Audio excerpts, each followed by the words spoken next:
Unusually punctual today, in large part because you will want to hear as much from Kristin Surak as you can. My name is Michael Kennedy. I'm Sociology and Watson professor here at Brown University, and it is my great pleasure to introduce Kristin Surak and the presentation around her book called The Golden Passport. There's this beautiful little summary that Kristin offered before, even though I read the book, to think about this work as an analysis of how elites leverage foreignness for their own benefit is a beautiful way to characterize what this book is about. But it is about far more than that as well. When we were talking about Watson Institute and its own trajectory toward becoming a school, I was thinking, this is really quite remarkable because this single volume is addressing so many dominant themes of the emerging Watson School for Public Policy or School for International and Public Affairs, thinking about this as a development strategy, thinking about this as a matter of international relations, thinking about this obviously as a policy around citizenship, thinking about it as well as something shaping economic policy. So there's so many different dimensions of this that you will find fascinating, no doubt, and even more fascinating once you get the book and take a look at it. But you better hurry up because a lot of people are already reading it and talking about it. BBC, NPR, Foreign Affairs, and other places are already talking about it, so we're catching up now. But we will really catch up not only in this session, but also in the podcast Mark Blythe is associated with called the Rhodes Center Podcast, and something from today's discussion will be appearing later in that. Speaking of which, many thanks to the Rhodes Center, Ali in particular here, but also Mark and the Watson Institute for International and Public Affairs for enabling Kristin's visit. The last thing I'm going to say is something about Kristin. She is one of the most remarkable scholars I know with the greatest range I can imagine. I came to know her first for her phenomenological study of making tea and making Japan. One of the most interesting studies I have ever seen, being able to link nation making and the most micro-sociological of practices. But what makes her an extraordinary scholar is her range. Because who would have ever imagined that the Golden Passport would be also by the author of Making Tea, Making Japan?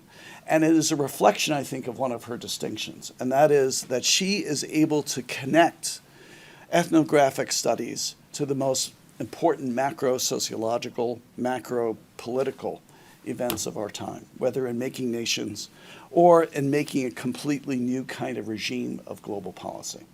So without any further ado, please help me welcome Kristin Surak.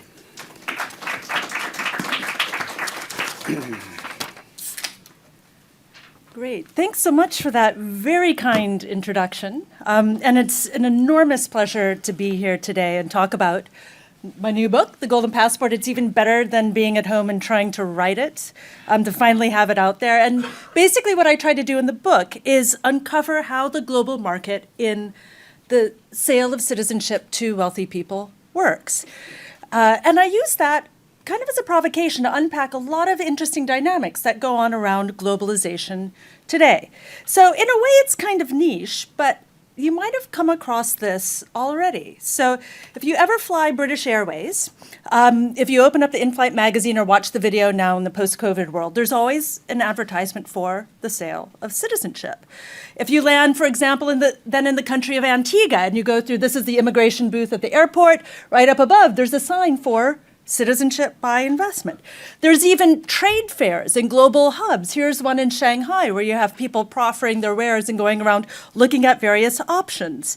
And here's another one where you get the top figures in the Caribbean who are in charge of the citizenship by investment programs talking about what they have on offer.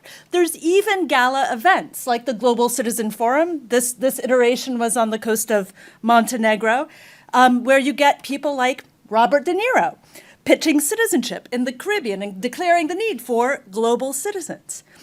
And all of this is, I find, a completely intriguing phenomenon because we often think about citizenship as a sacred bond between sovereign and subject. It's this key nexus of political belonging. It's this fundament for claiming lots of rights.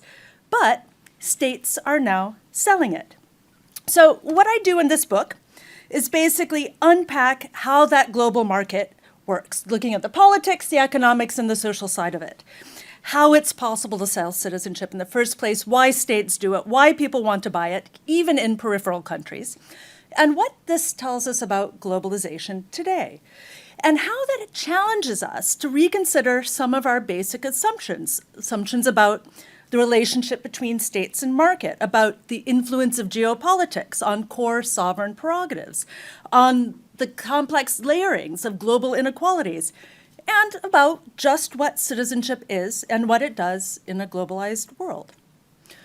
So before I get too much ahead of myself, what am I talking about? What is a golden passport? What is citizenship by investment?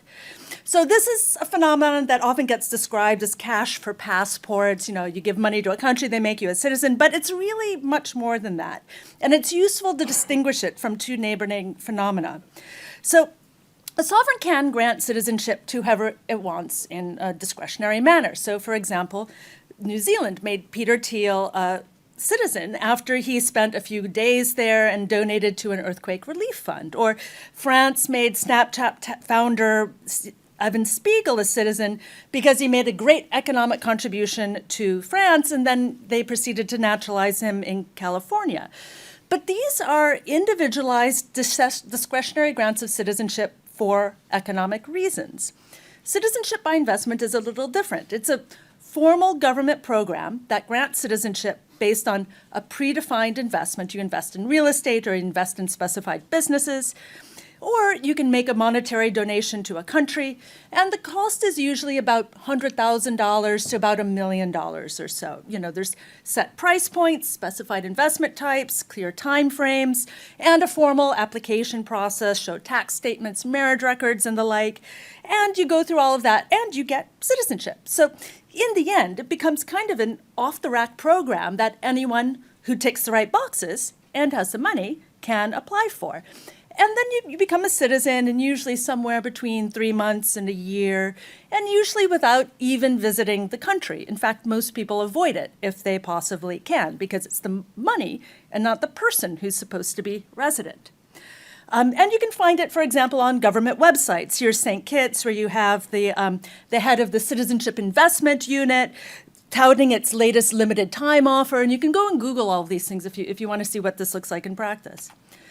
But citizenship investment, too, is also different to golden visas or residence by investment. These sorts of programs you get all over the world. About 60 countries have them. It's Portugal, Spain, US, et cetera. But if it's a golden visa program, what you're getting in exchange for your investment is only residence and not citizenship. And there's a big difference between residence and citizenship. So citizenship is inheritable, residence is not. Citizenship can get you the right to apply for a passport, whereas residence is just a visa and a passport. And with citizenship, you get a wide array of rights. It's much harder to lose as well. It's stickier across time and space. So in the book, I'm really looking at citizenship by investment, these golden passports, and to unpack how this global market works. And to do that, I will put my own pretty privileged passport, I've got US and UK, to work, and went to 16 countries, 4 continents, and I talked to about 500 people, with the lawyers, the service providers, the government officials, the wealthy buyers and locals, et cetera, to find out how this whole world works. And I put together a data set with all the numbers I could possibly get my hands on that concerned the programs as well. So based on this, coming out of this is the book, and what I'll do is kind of take you through a quick tour of what it contains in terms of this world. So I basically start off with looking at how this is possible in the first place, because if you don't know about it, it can be kind of surprising that countries can just, effectively sell citizenship. So part of this is theoretical, where I unpack the challenges that are inherent to really any market built around a sovereign prerogative, a market in which the sovereign is not only setting the rules of the market, but also producing the good, which can produce conflicts of interest and the threat of, effectively sovereign default. How do you trust the producer who's also the rule maker of the market? In the case of citizenship, effectively the next government could come in and just cancel all the passports. And this used to happen all the time. And to unpack how that works in practice, empirically, I look at the emergence of these programs out of a much murkier scene that was really turning on passport sales in the 80s and 90s that kicked off in Hong Kong when it became clear that the UK returned all of Hong Kong to China. So there was even a popular magazine at the time, The Emigrant, that gave people an idea of what was all on offer. So there was loads of stuff going on in Hong Kong, government officials selling passports, lots of money kind of flowing under tables and through back channels. With these passports, there wasn't always a lot of longevity because a new government would come in and just cancel all the passports, say this was completely illegitimate. And what was really needed for this to grow beyond just buying a passport that might, quote unquote, explode, was formalization. Market actors need stability and they need predictability, and they also needed to be able to hold the state to account against this threat of sovereign default. So I traced the development of this, how the private sector goes in and partners with states, and how they solve these problems of conflicts of interest by creating divisions of labor and inserting external oversight, usually by having professional due diligence companies do checks and having external audits, so that countries could offer a product with some credibility, with some longevity, one with a future. So it was no longer just passports, but full-on citizenship, the legal status, which is very sticky and very hard to get rid of. And if the country tries to strip you of it, you can challenge the country in court. So formalization made citizenship by investment into a scalable product, something standardized, calculable, that anybody could apply for. And with that standard model in place, more countries could get on board. And I trace that spread in the book. So this map is one that shows countries with legal provisions. Many of these were driven by private sector actors lobbying governments, but more recently with programs, now governments are starting them on their own without it. So if we look at, these are the legal provisions, countries that have, could sell citizenship. You can see how the number of countries really takes off from about 2013 onward. Most are former British colonies, with common law provisions, something of an offshore industry. But that's been changing too. So now more recently, you get the spread of citizenship by investment in sizable states in the Middle East. Turkey, Jordan, Egypt, even Russia has a legal provision. But that doesn't necessarily mean just having the law on paper isn't necessarily the same as having a thriving program, naturalizing people every year. So you really need to look at the number of approvals to see where the market really is. And of those 22 countries with legal provisions, only about 9 are running active programs that approve at least a few hundred people, sometimes a few thousand every year. There's 5 in the Caribbean, that's sort of in red. You can see that they're a big part of the global market, Grenada, Antigua, Dominica, St. Kitts. The others is a really nominal category, in comparison to that. Then there's Malta and Cyprus. Cyprus has since closed its program, as well as Vanuatu in the Pacific and Turkey. And I take these numbers up to 2019 because COVID-19 had a big impact on the numbers, and it's still been challenging to get a complete global listing of numbers since then. But basically, this is the core market. And in the book, I look at how this emerged, why we get recent risers like Turkey, which is now about half of all approvals globally. And I also have a chapter on these small countries, the failed cases, those that crash or never get off the ground, or just approve a handful of people every year. Because in order to understand the core market, you also have to understand what fails as well, what doesn't work. The upshot is that there's about 500,000 people who get approved through these programs every year. That's applicants plus family members, because each application has about 1.7 family members included as well. And you can see, and there's some differentiation too. The Caribbean programs tend to be a bit cheaper. They're approving more. Turkey, once it dropped its price point in 2018, it really took off. For example, it's now approving about 500 to 1,000 people per month. And what they're doing, all these people who are getting citizenship, is, obviously getting citizenship. But it's not how we usually think about it. So this is one of the interesting things in thinking about this market, too. We often think about citizenship as this relation between a state and its members, and it's about the rights that people get within a country. And virtually all of the literature on citizenship kind of starts from that premise. But much of the value of citizenship by investment lies in the benefits that citizenship gets a person outside of the country, in other places, these extraterritorial privileges. So you can become a citizen of a country like Antigua, not because of what it gets you in Antigua, but because of what it gets you in Europe, or even what it gets you in Dubai. So as such, what buyers seek really are these extraterritorial rights and possibilities. That can be things like visa-free travel, lower import taxes, the right to reside and work or set up a business elsewhere. And these are things secured through treaties, which means that foreign powers have a lot of influence over the value of a country's citizenship. And so, for example, the EU can say, we're not going to give you visa-free access anymore. And then you can see the value of a country's citizenship will drop. So there's a really fascinating geopolitics to this scene. And what happens with that, if we look at the key players in this kind of geopolitical space, the really powerful ones, the EU, meaning mainly in this case the European Parliament and the European Commission, has been making a lot of noise about these programs, and it's been doing a lot to pressure countries to end them. And it's been successful in several cases. So Moldova ended its program, Montenegro ended its program because of EU pressure.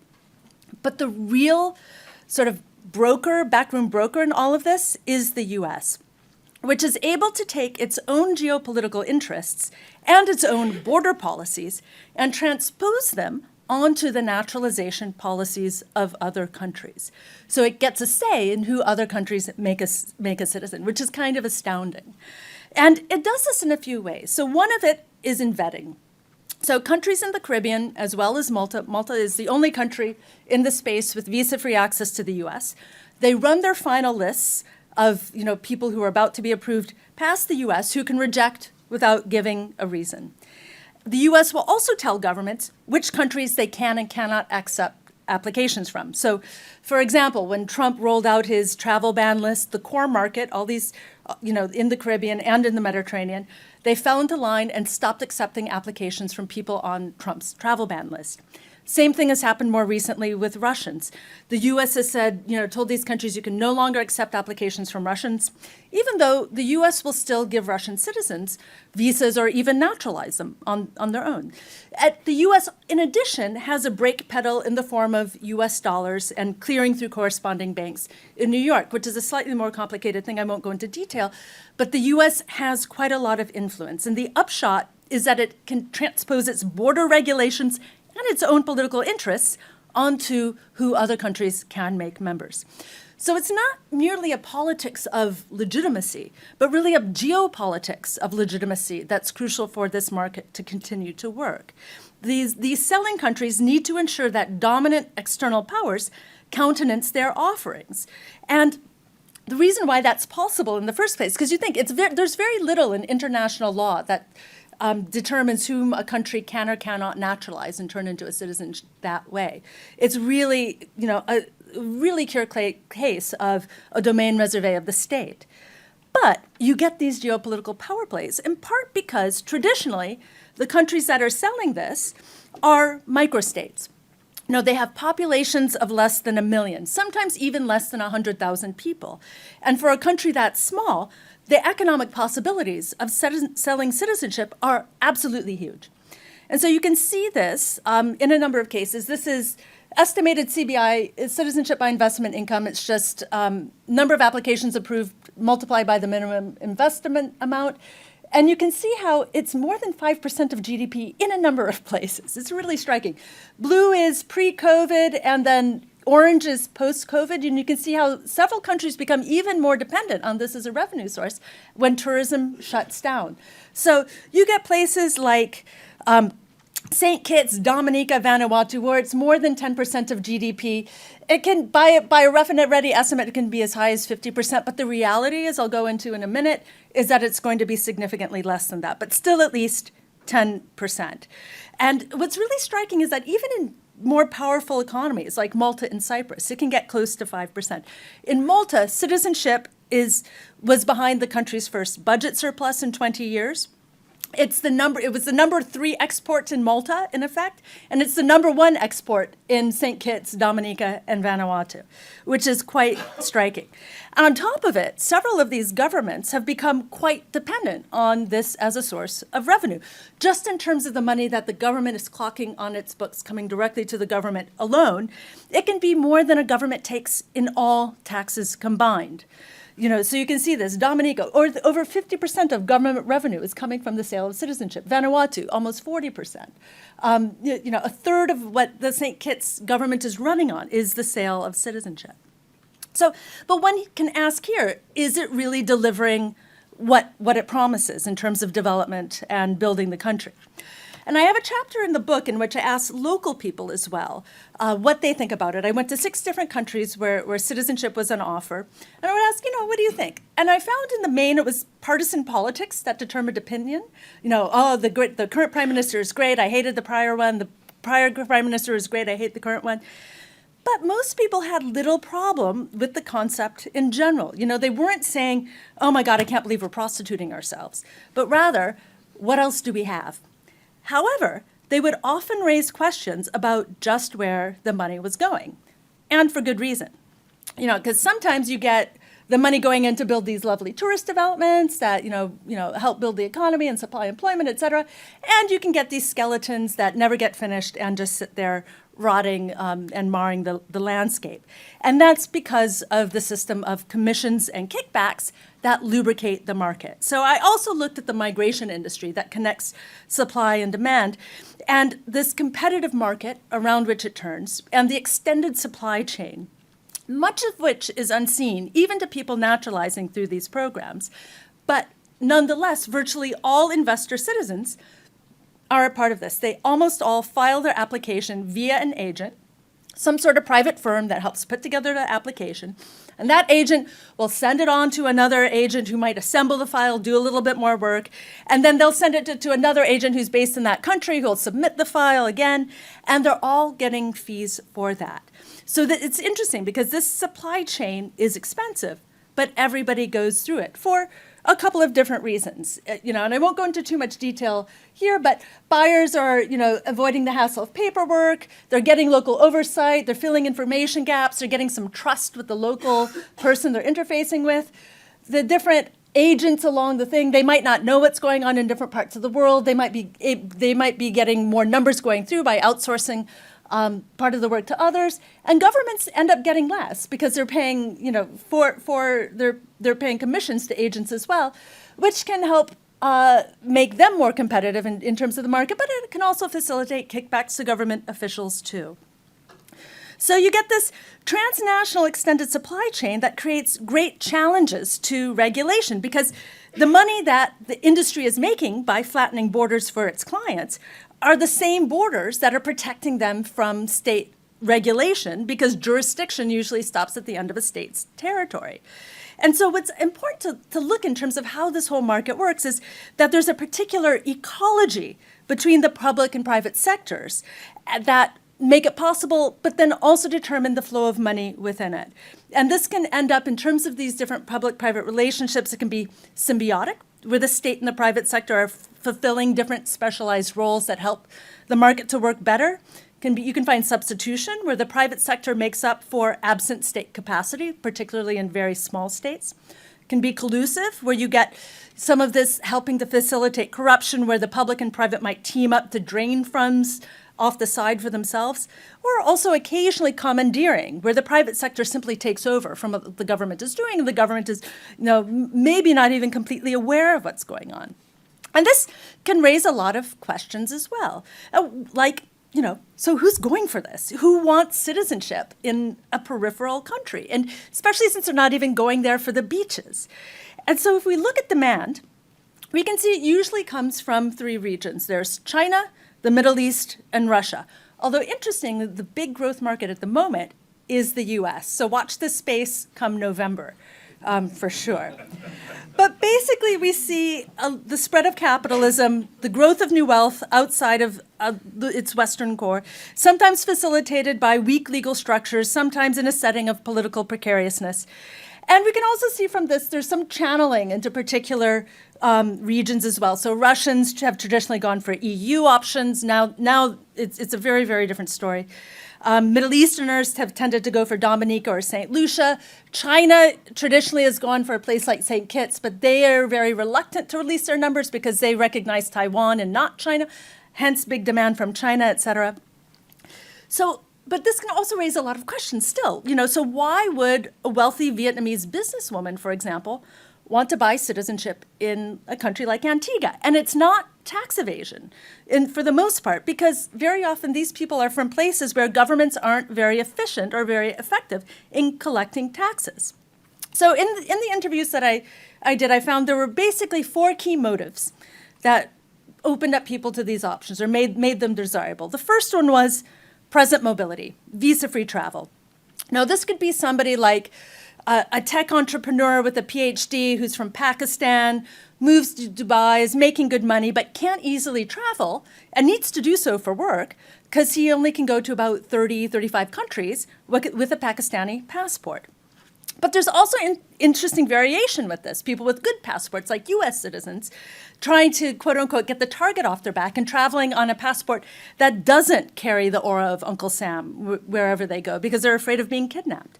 It can also be, for example, the possibility to stay where you are. So for a while, Venezuela was not renewing passports. So Venezuelan oil workers working in the GCC, they need somewhere to put their work visa, and so they would get a citizenship somewhere else so they can have the work visa to stay where they are. So there's quite a lot that's packed into what mobility can mean. But we have not only present mobility, there's also future mobility, a sort of, citizenship is a plan B. And part of that's, citizenship, thinking about it as an insurance policy. What's Xi Jinping going to do next? What's Erdogan going to do next? Who's going to be the next US president? So as one interviewee described, in an authoritarian regime, the thing is to retain flexibility. You want an exit option just in case. But you find this outside of authoritarian regimes too, with this rise of the quote-unquote Armageddon Americans, with this hyper-politicization, whether, especially we're going to get this again with Trump versus Biden, people who are not happy with whatever regime is in power and feel very unsafe and uncertain. And, in general, these types of people are not looking to move immediately, and many are never going to move in the first place. It's just a lifeboat, just in case. It's just a hedge, in effect. Then people would talk about lifestyle opportunities. Doing it for the children would often come up. You can naturalize in Malta and have easy access to Swiss doctors whenever you want. And there was another one I spoke to a young person who said, there's an unspoken hierarchy for employment. My parents are adamant on my employability, and they wanted to have the European job market open to him. And there's an interesting twist here in terms of lifestyle options as well, where you can leverage citizenship in one country to get residence in another. So, for example, Grenada and Turkey have an E2 treaty with the U.S. that allows people to apply for an investor visa if they're from those countries, where you can capitalize a business for about $100,000, $200,000 and get residence in the U.S. And Britain had the same thing before Brexit with Turkey and the Ankara Agreement, where you can get citizenship in one country and use that to get residence in a global north country as well. Then finally, there are business opportunities and wealth structuring opportunities too. So things like lowering import taxes, things like, getting better service with banks, things like getting lines of credit. There's lots of opportunities for doing business internationally that depend on a person's nationality. So, and, as one interviewee put it, if you're doing business between the EU and the Middle East, it simply makes your life much easier if you're holding a European passport. And geopolitics here is crucial. It's not all about getting into the West, which is how it's often portrayed in the media. So, for example, Iranians in Dubai, who may have been there since 1979, can face a challenging time opening bank accounts and getting credit because of US sanctions. And so, interestingly, too, especially within business opportunities, it really opens up how sometimes it's beneficial to be foreign at home. So, for example, a Vietnamese business person with firms in Vietnam might become foreign, pick up an external citizenship, in order to make use of foreign FDI benefits, foreign investment benefits that they're trying to lure in foreign investors into, or even international arbitration courts. And interestingly, Vietnam, sometimes people ask if sending countries try to legislate around this. Vietnam is one case where this has happened, and they've tried to stymie people from taking money out of the country to get citizenship elsewhere. But we often don't think about this. We often don't think about how sometimes foreigners have more benefits than citizens in a country. So to wrap up, what does this all mean for citizenship in the 21st century? Because in some ways, this is kind of a niche market, right? It's only about 50,000 people each year who are going for this. But it's one that challenges a lot of basic assumptions about how the world works. And we can learn a lot about bigger issues from around citizenship, inequality, and even globalization by unpacking this field. So T.H. Marshall, sort of the doyen of citizenship studies, observed 70 years ago in this kind of foundational text that a lot of sociology of citizenship goes back to, that citizenship is the great equalizer. Citizenship supplies a degree of equality within a world of capitalist inequality. And it does this by disrupting the reproduction of class differences. But this world of citizenship by investment basically turns Marshall on his head. Here we find money people leveraging their economic resources to overcome the limits of their citizenship of birth, once it becomes a hindrance to them. And they do that pretty much to safeguard self-interest. We also see in looking at this world that citizenship is fundamentally not about equality, but inequality. Both inequality within countries, between those who can afford it and those who can't, as well as between countries in terms of what it gets you. So this intersection of inter-country inequality and intra-country inequality is really why there's a market in the first place. And basically, people from wealthy countries have a lot easier time of it, while those who aren't face high barriers, particularly in a globalized world. And that's because citizenship is necessarily portable, and it's obligatorily portable as well. It deeply impacts where we can go and what we can do globally. And what's interesting, too, is that not only people are being strategic about citizenship, but states are, too. So wealthy states, take the US or whatever, it's able to attract global elite, while states that are less well off basically are left to try to latch on to them through their citizenship offerings. But they're not necessarily drawing these people into their territory. It's not the person, but their money that needs to be resident for a defined period to qualify for citizenship. Of course, this is citizenship at its lightest, to borrow a term from Christian Surak. That is, people are becoming members of the state, but not the nation. What they seek is the legal belonging to the state, and they want to take that legal penumbra of the state with them when they travel. In a way, it's like protege status under the Ottoman Empire, or even Roman citizenship much more than Athenian. And this has nothing to do with identity. There's no blooming diaspora of investor citizens, and I even came across a failed case of trying to do this while I was doing my research. It's really the extraterritorial privileges of citizenship that matter.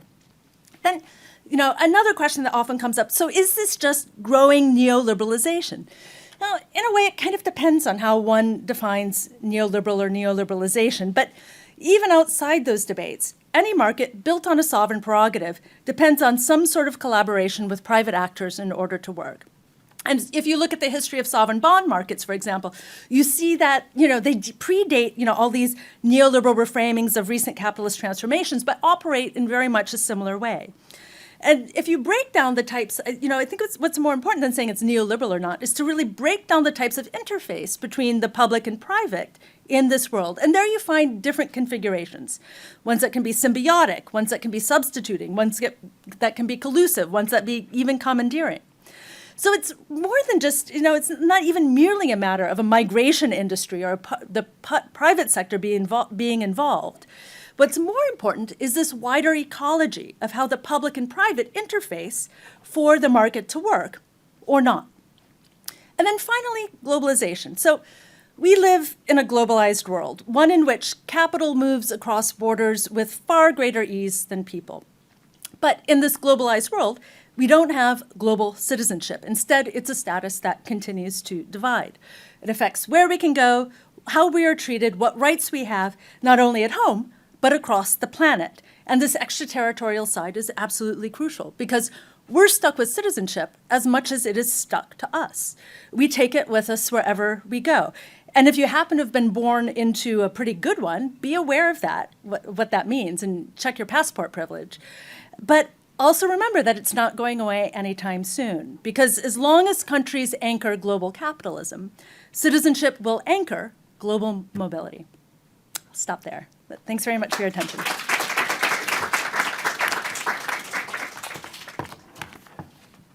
This is not to promote your voice too much, but this is to record your voice because this entire session is being recorded. And so I'll pass you the mic once you identify who should speak. Oh, so 1, 2, 3. How about if we start? Kieran? Thank you so much. And I'm sorry if you've already talked about it because I came a little late, but it was really interesting to learn about how countries and state play the role in deciding who to give passport to and how much role the class plays in who is actually. I mean, till now I was not even aware of the fact that one could apply and change a citizenship. But my question is that in terms of economic or political economy of it, how do you see, for example, US has certain advantage in not giving visa to people from Latin America because once they are undocumented, they are like working in informal sector So if you could talk a little bit about that, and the other one is I'm just curious as to is there any estimate of who from particular countries? I mean, what is the average wealth status look like for those who want to apply to citizenship to a different country? Is there a trend in that case? Yeah, thanks for the question. Should I just do them individually and then? So yeah, I mean, certainly that's it's less relevant to what I'm doing with this project, but certainly relevant to a lot of migration policies that states can use informal policies, making people precarious or underfunding migration enforcement, et cetera, in order to actually have a system in which people are able to move across borders, because they realize at some level the economies can come to depend on this as well. So yeah, there's a very big, very important literature that deals precisely with that, and I think it's a really important thing to keep in mind as well. Obviously, this is a much more privileged group of people that doesn't have to deal with that sort of precariousness. In terms of the wealth status of people, when I did interviews, the rule of thumb people would say would be few people are willing to spend more than 10% of their liquid assets on this. There can be variation in that, but if you think sort of the ones that on the the cheaper side of things, about 100,000 US, that means liquid assets of about $1 million. And sometimes up to 5 million. And depending on the part of the world, a lot of service providers would say that their main clients are the quote unquote poor millionaires, meaning 1 to 5 million in liquid assets. So that's sort of, but you get some billionaires and those sorts of figures in the mix too. Yeah. And yeah. Hi, I'm really intrigued by the point you talk about how in authoritarian countries, people are really drawn to this possibility of retain future mobility. And I'm wondering how much of what you are observing in terms of portraying citizenship also correspond to the capital fleet that is going on in some authoritarian countries. Do people also use citizenship as a pathway to transfer their asset outside of authoritarian countries? Because when you talk about economic motive, you are mostly talk about taxation. But then it seems to me that like capital fleet is also a big drive of this. So capital flight is a very important global phenomenon. most of it goes on outside these programs. So especially if you look at, say, there's been work by, I think Gabriel Zuckman has done some big regional studies of this, looking, for example, at the amounts of capital flight from Russia, the amounts of capital flight from China, the amounts of capital flight from some Middle Eastern countries.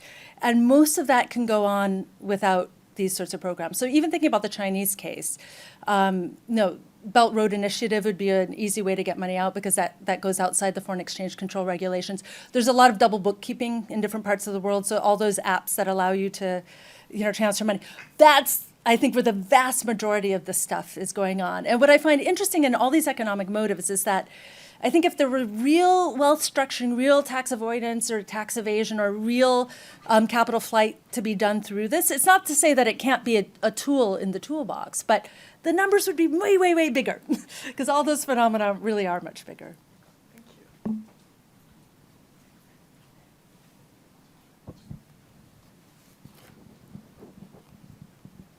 you. Thank you very much. Do countries keep a list of its citizens who takes advantage of this particular program or programs? Yeah, that's a great question. Some of them do in a public way. So Malta has made its list public. St. Lucia initially did when it was trying to get the program past the national populace. We're going to gazette all the names, and they did that for about 3 years, and now they no longer do it because they said it doesn't make us competitive. So yeah, the actual names, on occasion, you can get them through. Or you can get information on, I think, Dominica as well. They've got them in the National Gazette, but you have to go to Dominica in order to access it. But a lot of them don't. So especially, so like I was mentioning with St. Kitts, which recognizes Taiwan rather than China, one of its selling points is that it recognizes Taiwan and not China. And China doesn't allow dual citizenship. And so so they actually keep that kind of secrecy as part of what they're trying to sell as well.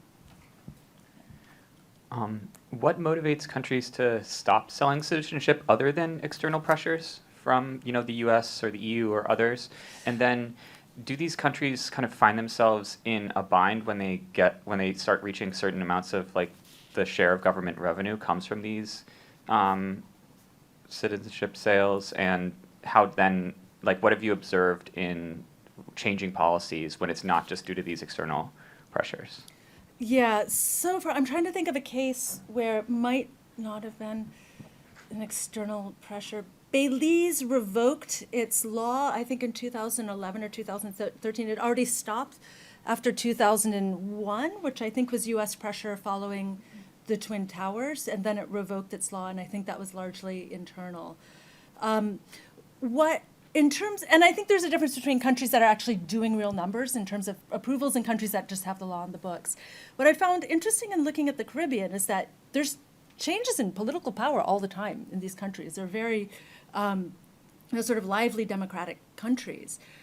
But the opposition will say, yeah, we're going to get rid of it, but they realize how much money is coming through that they keep it on. And they'll try to reform it and improve it sometimes in kind of different ways and stuff like that. So for the most part, Malta is probably the one country where there might have been enough domestic opposition to shut it down.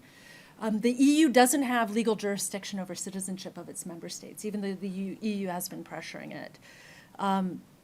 And actually, maybe Cyprus would be one. It doesn't really have a formal legal provision to revoke, but there was a massive government corruption scandal exposed by some Al Jazeera reporters, which is kind of fun watching if you watch the YouTube video.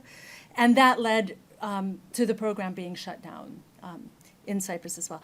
And then the question of basically sudden stop effects. If you're getting so much money through these programs, what happens if they suddenly stop? And that's what a lot of the countries in the Caribbean are talking about longevity, resilience, and that sort of thing. But these are also countries that I remember talking with one official, and he was saying, yeah, well, we were selling bananas until the EU shut us down because of, the WTO stuff. And so then we started doing offshore stuff, and then the US shut us down because of, blah, blah, blah. So now we're doing this. It's sort of like, especially with very small countries, just kind of looking for the next possibility. And that's kind of the nature of the game that they play. And then, top of it, hurricanes can do massive damage to these places, also completely unpredictably.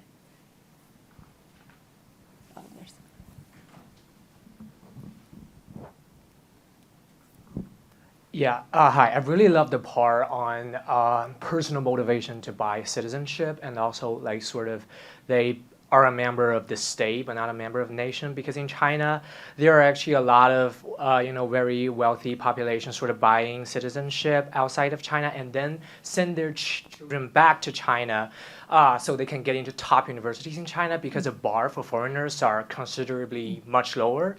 And then these kids sort of decide to keep working in China and then form family in China, but as a foreign citizen. So I'm just wondering, because they sort of trying to buy citizenship, but then come back and enjoy some privileges in China. Does that appear a lot in your cases? And can you say more about that? Yeah, so that goes back to sometimes being a foreigner gives you more privileges than being a citizen, depending on the nature of the country. So yeah, I came across some cases of that in China, a little bit in Taiwan as well. Well, being a foreigner can make it easier to get into an international school, so parents would be strategic around that. But I think the main thing really would be especially Southeast Asia, where people want protection from international arbitration courts. So they become a foreigner before they launch a company in that country, so that they can try to make claims to international arbitration, because they don't trust the legal system under that government. But yeah, that definitely happens. And it's always interesting too, because I think especially in the case of China, the way in which Beijing is leaning towards, especially in a post-COVID world, is it more welcoming of foreigners, or people who spent time abroad, or whether it's being much more focused internally in terms of shoring up what's going on within China is a changing situation as well.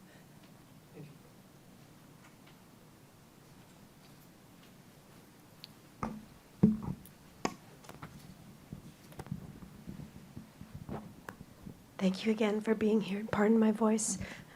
Considering the economics of these programs, is it a one-time fee, or is it more of a subscription membership? Just thinking about how a country can consider its forward-looking economy and making policy and structuring their budgets moving forward. Yeah, that's one of the things that a lot of these governments are thinking about too, especially if they're highly dependent on this as a revenue source. So yeah, right now it's a one-time fee. And a lot of the countries are thinking about how do we turn it into more. So one of the cases I came across in my field work was one of the countries had a representative who was trying to make something like an alumni association. And he wasn't aiming to get everybody. These are small enough places where just a couple of very wealthy people can make a big difference in terms of funding for schools, or in terms of what happens when the next hurricane comes through. This one, they were concerned about the viability of the regional airline, and they wanted foreign investors for it. And so yeah, they have thought about ways in which to make that leap into a deeper membership. But it's tricky. So, and part of that's also because it's citizenship. It's what you have it or you don't, and it's hard to revoke once you have it. And you can also, with citizenship, you can usually sell the investment after 5 years, and you're still a citizen. So the end cost can actually be even less than what that dollar amount on the price tag really is. So yeah, that question of viability, longevity is a very important one. It also ties into one of the issues that somebody brought up as well. You've got a trade-off between, naturalizing. You can have a lower cost, but more people coming through, or a higher cost and fewer people coming through. But of course, more people coming through raises the risk that you get bad apples. And so that's another thing that the countries also have to manage in thinking about what is the long-term economic viability of these schemes.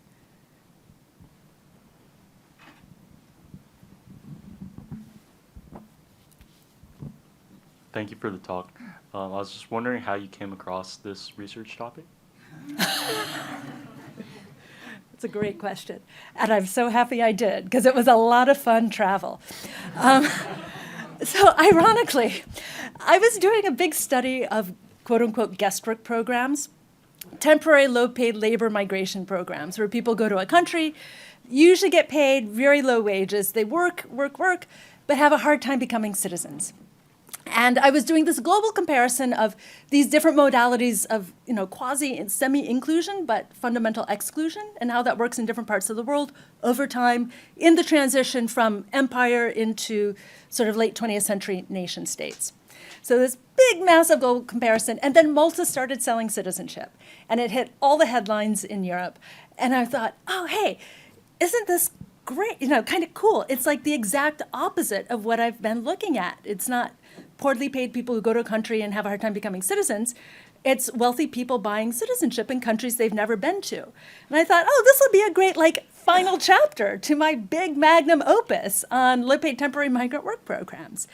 And so I went to one of these industry conferences, and I realized, wow, there's a lot going on here. It's not just cash for passports. There's a whole world, there's a whole industry. You get, governments, that are there, prime ministers who are there. The motives were ones I hadn't expected at all, and I just got sucked into it. And I got to go to places like Vanuatu, which I didn't even know was a country until I realized it could be a research excuse. And so, and I really have found it a fascinating topic to unpack how the world really works in a way that we often don't think it does. Can I ask one question? When you were talking about China and Taiwan and the country acknowledging not China but Taiwan, I'm thinking of other examples of states that are under conflict. I mean, for example, Kashmir. I mean, what determines that which conflicted, under geopolitics will be considered during, the citizenship decision, and how is that decided? Just anything related to conflict and citizenship, if you could talk a little about that. Okay, so in terms of demand, you definitely get people who look for these options in times of conflict, or ideally before the conflict breaks out. And there's a couple of interesting dynamics to note there, too. So one would be, for example, Lebanon. I can't remember the year, if it was 2020, when there was that massive explosion, massive inflation, queues everywhere, difficulty to even get gasoline for autos, et cetera, et cetera. A lot of people in Lebanon actually have these sorts of options already. They're very popular in the Middle East. Everybody kind of knows about them. But talking with service providers, they were all saying, yeah, but I was like, oh, yeah, so all these people must be in Dubai now. And they're like, no, they're still in Beirut because that's where their businesses are. They're still trying to protect their businesses. And that's the thing. Often this idea of the life preserver remains just an idea, that people want to have it just in case they don't necessarily leave, even if there's massive upheaval. That said, for example, Russia right now, there's a lot of people who don't support Putin and the war and who've left Russia. And they can face a very difficult time, traveling on Russian passports, depending on the country or getting residence and all of that. And since, because of U.S. pressure, because countries have stopped accepting applications from Russians, not all of them have stopped processing them, but they've stopped accepting applications, then Turkey hasn't. It hasn't given into that pressure. It's also a much bigger country. That it's people who got citizenship before who are kind of like, oh, yeah, glad I cleared that before, things really got bad here.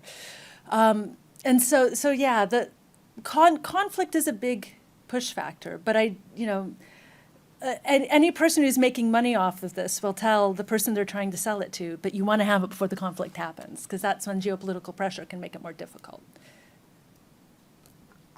Hi, thank you. This was very interesting. I wanted to ask you if, on the side of your research, you also encountered kinds of illegal markets for citizenship. There were some news about, for example, the Russians going to Argentina, for example, and some stories of corruption where they were somehow selling citizenship. So how, whether you encountered this case and how does it relate to your case? Yeah. So for example, there's actually a scholar in Brazil who's been looking at quote unquote birth tourism, basically strategic birthing, particularly in Brazil, with people going from Russia to Brazil to give birth. And there's so people are strategic in many ways around citizenship if you don't have a very privileged one and you're worried about what your options are. So with Argentina, it's not necessarily illegal. It's sort of a gray market area or informal market that emerges around it. But you get, for example, I remember when I was doing field work, Romania has very generous ancestry options for citizenship. show that you have an ancestor who was living within, at one point, the Romanian territory, whatever those borders were at that point in time, and you can qualify for Romanian citizenship, and by the way, it's an EU country, so it's very valuable to have. So there's actually been a pretty big Russian market around that, also former Soviet, of people just buying documents to give them the ancestry to naturalize in Romania. And I remember when I was doing interviews in Moscow in 2018, talking with a service provider who was doing these formal citizenship programs, and he said, yeah, I was so furious about that. You know, they're eating into my market by just buying the documents for Romania. I went to the Romanian embassy, and they didn't even seem to care. You know, so there's a lot of gray area stuff around this, but the thing is, if it's not a fully legal, if you've lied on a naturalization application, any country can denaturalize you for that. So there's a risk involved too. So this has to be the last question, but I get to ask it. And that is, I love the question earlier about how you came into this subject, but I'd like to know a little bit about where the subject has been leading you. Because it seems to me it's not only such a novel area for work, but it is also so productive in so many different directions. So too many different directions likely, but give us one. So my next big project is on digital nomad programs, kind of coming out of this. And what I find really interesting about digital nomad programs, and you're like, well, I know, not only that about 60 countries have those, so it's a great travel excuse, but also that what you see with these are countries are competing for these quote unquote desirable populations, ones that they want, but then they let go of them again. And what's almost always the case with digital nomad programs is that you can't become a citizen. There's a limit on the, you know, maybe 6 months, maybe 1 year, maybe 2 years, but you can't stay. And then you have these, you know, quote unquote desirable populations who are trying to decide among countries as well. So it really breaks apart this notion that, you know, within sociology, there's been all this stuff on methodological nationalism, taking the nation state for granted, all of this. And in these spaces, like with digital nomad programs, both are moving parts. These populations looking to strategize around states, and then states that are looking to strategize around nations. But these are not lasting bonds. They're really sort of temporary, fluid, you know, flings in effect. And then, you know, what is this leading to? And it's an interesting one too in terms of global inequality, because it's only particular populations that are able to leverage states in these ways, and only particular states that try to leverage these populations. And there's very interesting power dynamics throughout. So I know a lot of people are going to want to join me in thanking Kristin Surak for this presentation, but I have to say, we've had lots of great lectures in this room, but I don't know that we've ever had such a great discussion as you have just prompted. So thank you very much, and thanks to all of you for making that such a terrific discussion.